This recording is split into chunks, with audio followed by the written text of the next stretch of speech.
مرزا شکاری جب انہیں یہ پتہ چلا کہ ان کے ایک عزیز ملا حبیبی اس شیر کو ہلاک کریں گے، مرزا بھی ضد کر کے ان کے ساتھ چل دیے۔ کہانی کا باقاعدہ آغاز کرتے ہیں۔ جنگل میں ایک اونچے درخت پر مچان لگائی گئی تاکہ جانور اچھل کر مچان پر نہ آ سکیں۔ مرزا واحد بیگ بہت خوش جوش میں دکھائی دے رہے تھے۔ وہ بار بار اپنی رائفل کو دیکھ رہے تھے۔ انہیں بچپن میں شکاریات پر مبنی کہانیاں پڑھنے کا شوق تھا، اس بنا پر انہیں شکار سے دلچسپی ہو گئی تھی۔ مرزا صاحب ان دنوں پڑوسی ملک میں ایک ماہ کے دورے پر آئے ہوئے تھے۔ یہاں پر جس شہر اور گاؤں میں ان کے عزیز اور رشتہ دار موجود تھے، ان سے ملاقاتیں کر رہے تھے۔ وہ جس گاؤں میں قیام کیے ہوئے تھے، وہاں ایک جنگلی آدم خور شیر نے گاؤں والوں کو بہت تنگ کیا ہوا تھا۔ جب انہیں یہ پتہ چلا کہ ان کے ایک عزیز ملا حبیبی اس شیر کو ہلاک کریں گے، مرزا بھی ضد کر کے ان کے ساتھ چل دیے۔ ملا صاحب نے بہت سمجھایا کہ تم گھر پر رہو، میں شیر کے ہلاک کیے جانے پر تمہیں بروا لوں گا، مگر وہ نہ مانے۔ مجبوراً انہیں انکل بدحواس کو اپنے ساتھ شکار پر لے جانا پڑا۔ ملا حبیبی ایک تجربہ کار اور ماہر شکاری تھا۔ انہوں نے مچان ایسی جگہ بنایا جہاں آدم خور شیر کو دیکھا جا سکتا تھا۔ پتوں پر کسی جانور کے چلنے کی آواز پر ملا حبیبی نے اپنے منہ پر انگلی رکھ کر سب کو خاموش رہنے کا اشارہ کیا۔ جب خاموشی سے آواز کی سمت دیکھنے لگے، ایک شیر درخت سے بندھی بکری کے پاس آیا۔ مولا حبیبی نے رائفل سے شیر کا نشانہ لیا اور فیر کھول دیا۔ گولی شیر کے دماغ میں لگی اور وہ وہیں ڈھیر ہو گیا۔ مرزا صاحب نے زندگی میں پہلی بار شیر کا شکار ہوتے ہوئے دیکھا تھا۔ وہ حیران رہ گئے کہ کتنی آسانی سے مولا حبیبی نے شیر کو ہلاک کر دیا۔ سب لوگ مچان سے اتر کر شیر کو دیکھ رہے تھے۔ مرزا جی میں ہمت نہیں تھی کہ وہ شیر کو پاس جا کر دیکھ لیں۔ جب سب شیر کو دیکھ چکے تھے تو ان کی سب کی محسوس ہوئی، اور وہ بھی دوسروں کی دیکھا دیکھی مچان سے نیچے اترے اور ڈرتے ڈرتے شیر کے پاس گئے۔ وہ حیرت سے شیر کو دیکھنے لگے۔ انہوں نے اپنی زندگی میں اتنے قریب سے شیر کو پہلی بار دیکھا تھا۔ وہ مر چکا تھا مگر تھا تو شیر ہی نہ۔ مرزا اس وقت مرے ہوئے شیر سے بھی خوف زدہ تھے، لیکن مولا حبیبی کے گھر پہنچنے پر ان کا خوف ختم ہو چکا تھا اور اپنے چہرے سے خاصے مطمئن نظر آ رہے تھے۔ مرزا جی جب ضلع نینی تال کے ایک گاؤں رام نگر پہنچے تو وہاں انہوں نے اپنے عزیزوں میں شکاریات سے متعلق من گھڑت قصے سنا دیے۔ لوگ ان کو حیرت سے دیکھنے لگے کہ وہ اتنے بہادر شکاری ہیں کہ ڈھیروں آدم خور شیروں کو ہلاک کر چکے ہیں۔ ان کی خوب تعریفیں ہونے لگیں اور مرزا کا سینہ احساس برتری سے پھول گیا۔ مرزا نے شکاریات کے موضوع پر بہت کہانیاں پڑھی تھیں۔ انہیں شکار کا کوئی تجربہ نہیں تھا۔ کہانیوں میں انہوں نے یہی پڑھا تھا کہ شکاری مچان بنا کر بیٹھ گیا، ایک درخت سے جنگلی بھینس یا بکری یا گائے باندھ دی۔ آدم خور شیر جیسے ہی اس بندھے ہوئے جانور کے پاس آیا، شکاری نے ریفل سے فیر کھول دیا۔ شیر کے مر جانے پر وہ ہیرو بن گیا۔ مرزا صاحب مولا حبیبی کے ساتھ شکار پر گئے وہ خود کو شکاری سمجھ بیٹھے۔ وہ شکار کرنے کے منصوبے بنانے لگے۔ وہ نامور شکاروں میں اپنا نام شامل کرانا چاہتے تھے۔ مرزا کو اکثر ایسے خواب نظر آتے تھے جس میں وہ خود کو افریقہ کے جنگلات میں پاتے، جہاں وہ خطرناک درندوں کو منٹوں میں ہلاک کر دیتے۔ شکار کرنے پر وہ خوشی سے پھولے نہ سماتے، مگر آنکھ کھولنے پر ان کی خوشی خاک میں مل جاتی۔ وہ خود کو افریقہ کے جنگلات میں مچان کی بجائے گھر کی چارپائی پر پڑا ہوا پاتے تھے۔ وہ اپنے مستقبل سے امید تھے کہ زندگی میں انہیں شکار کرنے کا موقع ضرور ملے گا اور لوگ ان کی بہادری پر واہ واہ کریں گے۔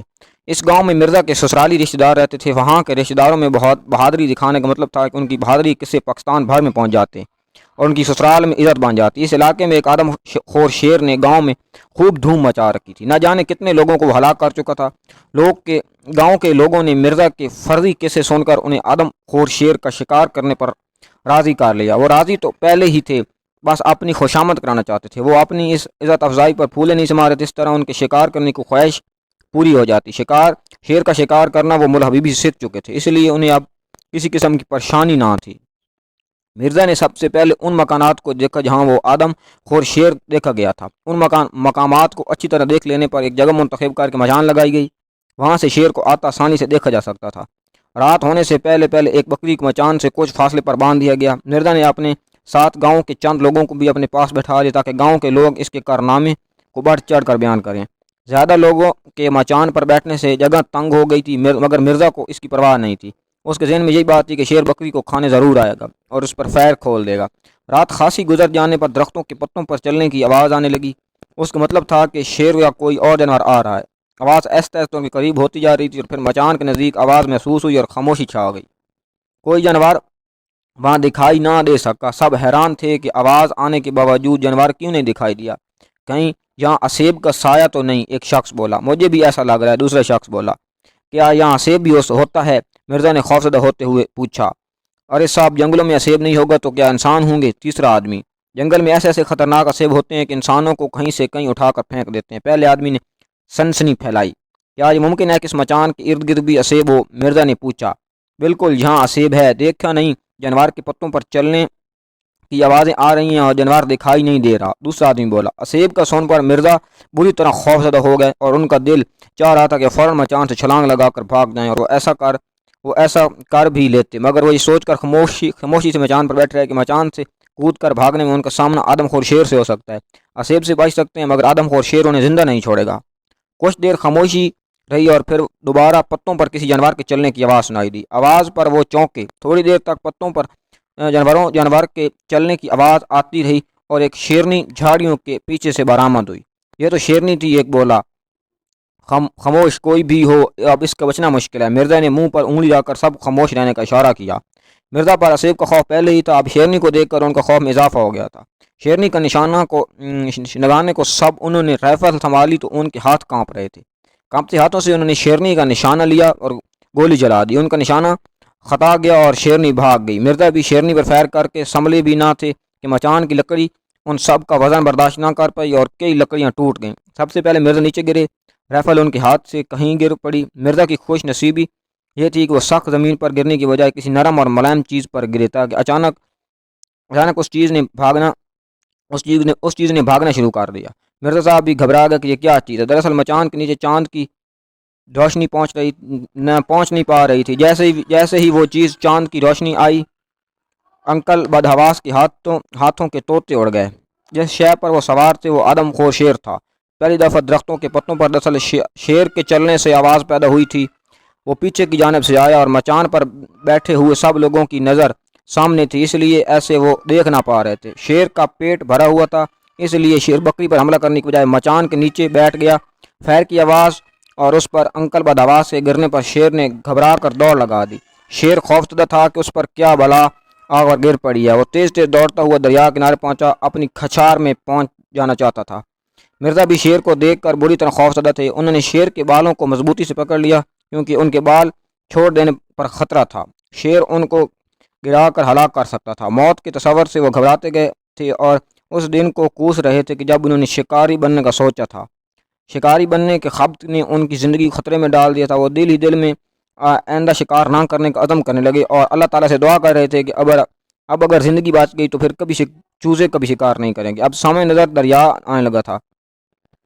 دریا نظر آنے لگا تھا۔ اچانک چاروں طرف سے گاؤں کے لوگ ڈنڈے لے کر نکل آئے۔ یہ گاؤں کے وہ لوگ تھے جو جنگل میں چھپے ہوئے تھے۔ ان کا خیال تھا کہ اگر شیر شکار ہونے سے بچ گیا تو زخمی ہو جانے پر دریا کا رخ کرے گا، پھر وہ شیر کو ہلاک کر دیں گے۔ ان لوگوں نے جو مرزا کو شیر پر سوار دیکھا تو وہ حیران رہ گئے کہ وہ اتنے بہادر ہیں جو شیر کو زندہ قابو کرنا چاہتے ہیں۔ لوگوں کو دیکھ کر مرزا کی ہمت بندی اور اس دوران شیر کے جسم کے بالوں پر اس کے ہاتھوں کی گرفت کمزور پڑ گئی۔ یہ اتفاقاً تھا کہ وہ گرے نرم گھاس تھی۔ شیر نے خود کو ان لوگوں کے گھیرے سے نکلنے کی بہت کوشش کی مگر اسے کامیابی نہ ہو سکی۔ گاؤں کے لوگ سخت غصے میں تھے۔ اس شیر نے گاؤں کے کئی لوگوں کو اپنا شکار بنایا تھا۔ شیر نے فرار کی کوشش ناکام ثابت ہوئی۔